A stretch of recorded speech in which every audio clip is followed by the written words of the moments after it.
get the watcher's attention in the first minutes of the movie, you already lost me because I'm gonna close it. Yeah, especially you also got to keep in mind we're in the streaming era.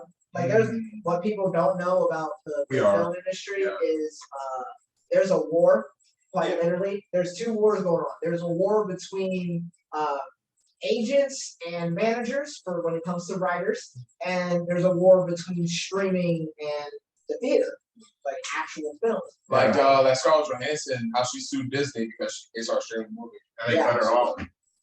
They separated her from Disney, and they're still making money off of Black Widow, which I just watched like last. Did she get money for that? Widow's not good. Don't even bother. It was. I liked it. You liked it? I liked the movie. You might just really like something with action. Here's my issue. I do. I love action. I'm a big action-packed person. See, I like action. And I love the Marvel movies. I do. I do too, but they're starting to piss me off. Why? Because maybe it's because I'm a man on the inside now. You got an inside view. Yeah. Maybe it's because I know too much. Because it's like, what's the last really good one that I really was it? Age of Ultron? No. I enjoy. I love Ultron. Ultron is such a fucking prime villain. I just wanted to say I love Ultron. Oh yeah, no. I love him so much. He honestly got created into a computer, and by the time he stood up on his own 2 feet, he said humanity was useless. And I feel that so much. But at the same time, I have hope in humanity because I am. And I pray that you all have hope too. But that's the truth. You know, that is truly how AI as we that's why there's like because I love science and I love technology. And that's the career field I want to get into. I've also been watching a show called Year Million. It's on Nat Geo on the Disney Plus. The Nat Geo section on Disney Plus. And it's basically about what the Year Million will look like and how we're going to introduce AI into our lives, not only introduce it into our lives, but become AI ourselves, become artificial intelligence. Not necessarily artificial, but higher performance. That sounds like higher intellectual. How we get like early. Absolutely. What were you saying about Marvel? Why did they see you all? Genetic mutation, all that. It's Ex Machina. That's what it's called. Oh, we were just about to watch that. We were just about to watch that. We were like, until he comes, let's watch Ex Machina. They didn't play. It didn't play because the computer just wasn't starting. Like it was freezing up. So I had a lot of shit open. Yeah, you had a lot of shit. But yeah, no, it's Ex Machina. That whole concept of it, it's Ex Machina. Yeah, but it's also iRobot, same thing. But that's the thing. When I was watching, it was the science. You like more Ex Machina? That's what I was watching. Oh, definitely. Like Ex Machina did one thing, fucking. See, I've never seen Ex Machina. I just saw it when he said, "What do you want to watch?" So I'll just say this about Ex Machina: the opening scene it shouldn't work with grabbing people's attention, but it does very smartly because it tells you everything that you need to know about what the fuck's about to happen in this movie, all from one character sitting in a chair getting text messages. Yeah. That's it. That's strange. Yeah. Technology influencing people's decisions. Yeah. It tells you everything. Yeah. But my issue with Marvel movies. It's just my issue has. I'll be honest with you. I haven't watched a lot of them just because I have been. I feel like I've been overloaded too much with it. I didn't want to watch them. So here's the thing. I love them too. I'm a big nerd, like comics, manga, everything. I'm a big fucking nerd. The biggest problem for me is they don't put out enough. No, my biggest issue is I don't think that they took the Pixar theory too far. Pixar theory. So, you hear me? Are you talking about Robert Pausch Pixar theory? No. So, yeah, the general theory that everything that's made by Pixar is in the same universe. Right. Here's why.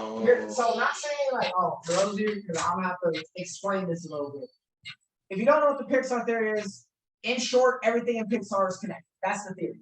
Pixar has said, no, these are all standalone films. But people, like the audience, the fans, are like, nah, because this drawing looks like this character in this movie, therefore it fits on this timeline at this point. And there could the it's just because they have the same it's the Marvel Cinematic Universe. Yeah, exactly. But the thing is the Marvel Cinematic Universe is nothing but the reason it's so successful is because it feeds on the fans. Because what they realize and what if anyone's thinking about doing anything film related, you need to understand the Pixar theory because that's how you understand the average audience member. Because the average audience member, because they want connections. That's all the average audience audience member wants. They want succinctness. Yeah, they want to know that something they love is connected to something else they love. Prime example, M. Night Shyamalan wrote Unbreakable a long time ago. Yeah, Unbreakable. and now Split Which one is that? Unbreakable's the one with Samuel L. Jackson and the dude from Die Hard. Yeah, And Bruce Willis. Bruce Willis is like somebody who couldn't get hurt at all, but Samuel L. Jackson who got hurt every time he did anything. Yeah. And it was a whole thing. Basically, it was one of his most successful movies. And then, if you know M. Night Shyamalan, and no disrespect, it's kind of 50-50 on if you're gonna get a movie you love or if you're gonna get a movie you hate. Like I just saw Old. Like Avatar was shit. Yes. Avatar was shit. Avatar. Which Avatar? The live M. Night action. Shyamalan one. Avatar: The Last Airbender. Shit. What do you think about the is M. Night Shyamalan the one who wrote Red Shark Redemption? I think so. That was a great one. I have to double check, but I think so. Yeah, that was a really good one. But M. Night Shyamalan wrote Split. Right? Oh, I He just wrote watched. Glass. I just watched the YouTube video explaining all of Split. Oh yeah. Split was crazy. Oh yeah, Split's phenomenal. Yeah. But the thing is M. Night did Unbreakable like 15-ish years ago, right? And then Split came out in like 5-6 years ago. Yeah, 2014, 2015. There's a huge gap between those movies. But one decision that he made, going back to decisions, right? One decision he made was at the end of Split to show that Bruce Willis's character from Unbreakable is in Split's world, which means connection, which made M. Night Shyamalan relevant again in the average audience member's eyes. He did that intention. Yes. Was it really part of the same thing or not? Hell, it's in It the is film, if so you it is. said it was. That's the beauty of it. If you want it to be, it will be. Yeah. It's kind of like a Tokyo Trip. Yeah, Like exactly. Tokyo Trip, like the last scene they had Dom. Everything else completely irrelevant. It had nothing to do with any of it until the last scene. It's the exact same way with Split. And then from Split, we get Glass. We have a trilogy. I don't know, bro. I fuck with my boy Hans, so Hans cool as fuck. That's my opinion. Hans cool guy. I'm not. I love. Hans also came back for life in the new Fast and Absolutely, absolutely, yeah. And I'm gonna tell you this. Tokyo Yeah, Drift is still my ridiculous. favorite. Tokyo Drift is still my favorite Fast and Furious movie. Personally, it's just like I had no conceptual idea that it was the same movie until the very end, except for it had Fast and Furious. Yeah, That was it. basically. Yeah, it was nice. I really enjoyed Tokyo Drift. Plus, I'm a sucker for Japan. Yeah. Oh well, obviously. Yeah. I don't have to say anything. Oh, bro, fucking, check this out. You know who Oswald is? You know Xavier Wolf? Yeah. Yeah. Hell yeah. Oh. Hey, we got the initial D design, you know, Paul Squad, you know what I'm saying? Yeah. Fuck with that boy Xavier Wolf. Hey, show him back. Show him back. Hey, You already know. Yeah. The Oh. whole squad. yeah. But, yeah, so Marvel completely basically created the cinematic universe as a way to always have fans on their side. It's the truth. It's the truth. Okay, see, I know that. That is true. Yeah. That is And the issue I have with it is that while it's impressive to create an entire world, because I know how difficult it is, I know how much it takes, it's super It's impressive. really difficult, but it makes it relevant. A lot of them are relevant. Yeah, but it makes it difficult to really understand who the villains are and shit like that. Because they spend more time explaining the storyline of the heroes, not the villains. And the explain villain stories shit. are very much still important, Oh, same yeah. as the heroes. Because Yeah. you see how their life and the circumstances of their life led them to the path that they took. Whether it be Everybody, or we positive. support Ken and Jack now. I just want to let you know. Hey, Jacoby introduced us. It's a very good drink. It's a very good drink. This shit Oh, fire, bro. Fire. I gotta do it for the Fucking females. Fuego. Good shit. No, my real issue is they are super concerned about setting up the next phase than they are focusing on the film that they're at right there or the show Okay. that they're at right there. Because here's my biggest example: WandaVision. WandaVision.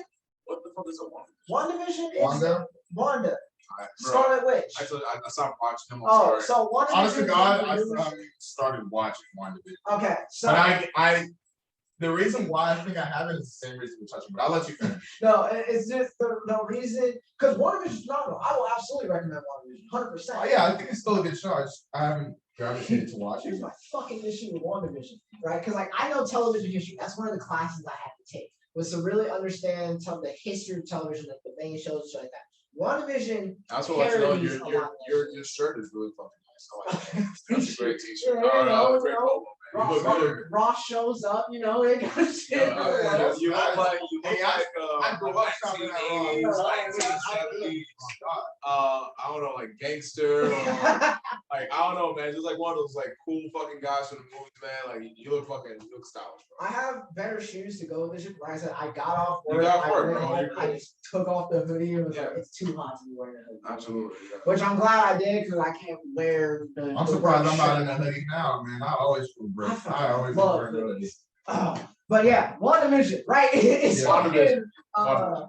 it like does a lot of parody shit of the old like classics, like I Love Lucy. It did I love Night I Show, Love Sissy. all I that love shit. I Love. I used to watch that all the time, and I did see a lot of that in WandaVision, like when they had the black and white Yeah, scenery. they would He's do playing that. that I Love Lucy part. Oh, and is he's playing, WandaVision? and he's playing what's his name, Ricardo? Yeah, Yeah, so Ricardo with the and I Love Lucy's like the The TV show husband. with the husband and wife, yeah, and she's like bringing him the shit. And Mhm. WandaVision's the dude who's like a robot or yeah, some shit. Vision. Vision Yeah. is the Oh, is yeah. that he's Yeah. a sentient robot being gas. Yeah. Because in Endgame, Vision's dead. WandaVision is all about Groot. Like, in case someone didn't fucking realize that, spoiler alert, the whole thing about WandaVision is Groot. That's what it's about. That's the theme, right? But they make a reveal in Oh, WandaVision. uh-oh. In like episode, it's only like 7 episodes. 2,500. No, it's like 7 episodes, but like on episode like 4, they make this reveal that connects WandaVision to like the next shit that's gonna happen, and to Ant-Man, and to all these other things. So it's just like, oh man, that's great. We love the connection. But it's also right? still advertising. Let's finish Yeah, the movie. but Let's finish the TV show. Exactly, but it's also the reason it pisses me off is because when they make that reveal in episode 4, it derails and it doesn't make the show about Wanda anymore. It makes the show about the entire MCU. When it's isolated to Wanda, it had my attention. I was fully enthralled. Like it was fun with little sitcoms things, but you're also seeing moments of like, oh, her grief's really like showing. Real human Kind of emotion and Yeah. connection. And plus, on top of that, everyone's acting so weird just to Vision. Everyone acts normal to Wanda. I mean, it makes sense. He's a fucking robot. Yeah, no, but not in the show. They don't know that. It's just this whole town is basically controlled by Wanda, and she's created these people. She's created everything there. Well, She's taking mental control. control. Yes, she. It's a whole thing. You gotta see the show. Is there any? Right. My question is there any regards towards her brother who died in Yes in Age of Ultron? Yes. And that's where That's the wanna- short answer. Quicksilver did Yes, not- the short answer. The short answer is yes. Okay. Like it's a whole fucking thing towards the end of the fucking Okay. show. Okay. It's another setup thing for something else down the line. You see what the fuck we're Right. talking about? But no, but the thing is, it pissed me off because like I enjoyed what they were doing. I understood what they were going with. And the thing is, the audience essentially were Vision. Vision was the character that represents the audience because he had no idea what the fuck was going on. Yeah. Because if you know Endgame, that motherfucker is dead. Yeah. He is dead. Yeah. But in WandaVision, he is alive. He is with Wanda. They're having kids, which is like how the fuck that happened. But you know, whatever. and all this shit. Yeah. And he's going through this, but people are acting so weird towards him because all these people are controlled by Wanda. They have a portion of Wanda's memory and shit like that. So he's the outsider. He's the audience member. And then Vision doesn't get the fucking reveal that everyone in the audience got for like another episode or 2. So what I think they should have done is they should have restructured it so the audience learns what's going on outside this little town at the same point Vision does. Because if you do it then I'm like, oh shit, I just learned this thing and this has been there's way more implications versus And you get way more enthralled too. yeah, exactly. Because versus when the way they did it now, and I know plenty of people are perfectly fine with it. They're like, oh yeah, man, I love that. You know, it was revealed then and shit like that. It made it into a superhero show. Is once that reveal happened, it made it into a superhero show. Before then, it wasn't really a superhero show. It was a show about It was two a people show about living life. Yeah, it was a show about this woman going. It was through I Love things. Lucy with powers. Yeah, it And was. it connected you. It connected you to the characters. Okay, because that's the thing. Also, Instead of just is connecting to like- the story, like connect to the story over and over through all these different movies and TV shows makes it repetitive, as you said. It makes it kind of less succinct, as if it was a short, straight to the point type of TV show. Mhm. So it makes it a lot easier to connect to. Exactly. When it was felt more isolated and shit like that, it was like, damn, you know, I feel a little fishy about Agatha. And then at the end, when the song changes and it's like it was Agatha all along, it was like, holy shit, that's awesome. If it was just isolated to just be WandaVision as it was and not the MCU's WandaVision, I think that shit would have been fucking phenomenal. Nice. But like the way it is, if they would have just moved that reveal back, I probably would have liked it a lot more. But I'm also not your average watcher Viewer, yeah. anymore.